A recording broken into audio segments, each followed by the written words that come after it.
আসসালামু আলাইকুম। এখন এই মুহূর্তে আমি আছি রাঙ্গামাটি, পার্বত্য অঞ্চল রাঙ্গামাটি। আর আমার পেছনে যেই জলাধারটি দেখতে পাচ্ছেন, এটা হচ্ছে যে মূলত একটি লেক, যেটাকে আমরা কাপ্তাই লেক নামে চিনি।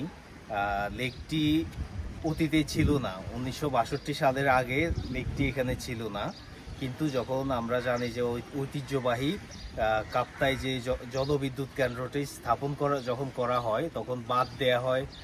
ওই বাঁধ দেওয়ার ফলে পানিটা মানে এই অঞ্চলটি, এটা একটি আবাসিক অঞ্চল ছিল। এখানে প্রচুর মানুষ এখানে বসবাস করত।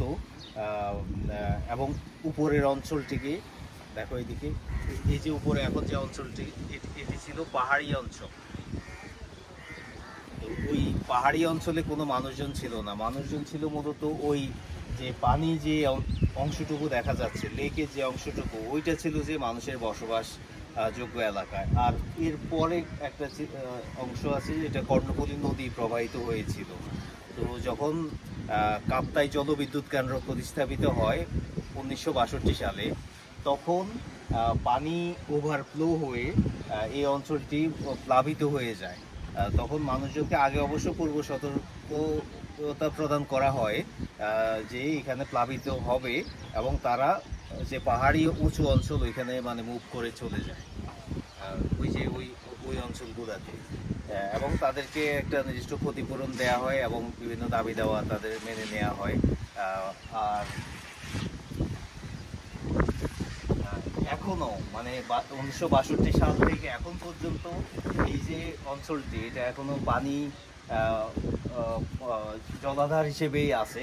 এই মুহূর্তে কেউ যদি আসে, এবং আমার এই ইতিহাসটা সঞ্চয় আমার ছোট ভাই সে আমাকে একটু আগেই বর্ণনা করেছিল, আমিও জানতাম না এর ইতিহাস সম্পর্কে। কেউ যদি নতুন আসে এবং না জানে এই ইতিহাসটা, তখন তারা মনে করবে যে এটা আসলে একটা লেক, একটা জলাধার, এবং উপরের অঞ্চলটাই আসলে মানে আদি বাসস্থান ছিল। কিন্তু আসলে তা না, এই অঞ্চলটাই ছিল যে পানির যে অঞ্চলটা, এটাই ছিল যে আবাসিক অঞ্চল। মানুষজন এখানে বসবাস করতো, এখানে গ্রাম ছিল, শহর ছিল, মানুষজনের আনাগোনা ছিল। কিন্তু ওই বাঁধটা নির্মাণ হওয়ার পরে যখন এটা প্লাবিত হয়ে যায়, তখন এই মানুষগুলো ওইদিকে স্থানান্তর হয় এবং এটা জলাধার হিসেবে রয়ে যায়। এবং এখন পর্যন্ত এখন এভাবেই আছে। এবং এটাকে আর কেউ কোনো একটা অঞ্চল আছে এটা চিহ্নিত করবে না, এটা একটা জলাধার। ওই যে ওইখানে একটা কাঠের গুঁড়ি আছে, ওইটাও মানে তখনকার একটা গাছ ছিল। ওই গাছটা এখনো আছে একটা স্মৃতি চিহ্ন হিসেবে, যে যখন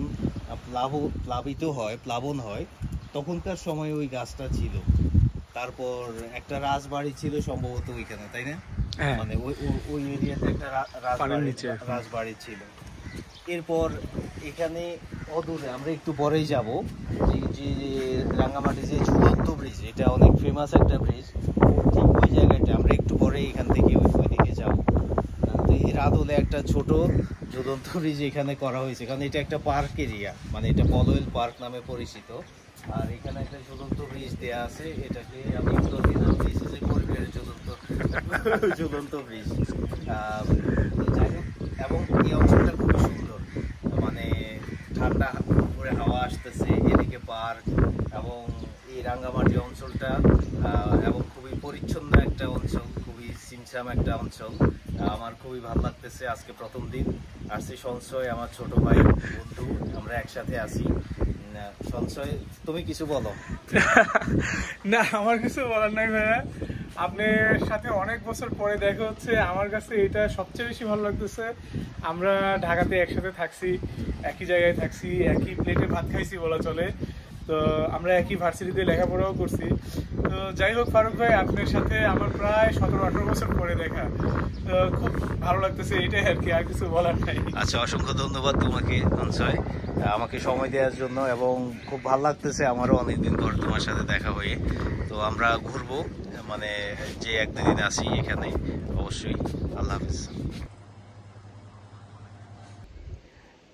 এটা হচ্ছে যে কাপ্তাই লেকের উপর, কাপ্তাই হ্রদের উপর সে ঐতিহাসিক ঝুলন্ত ব্রিজ, যেটা রাঙ্গামাটিতে অবস্থিত। এই যে সেই কাপ্তাই লেক,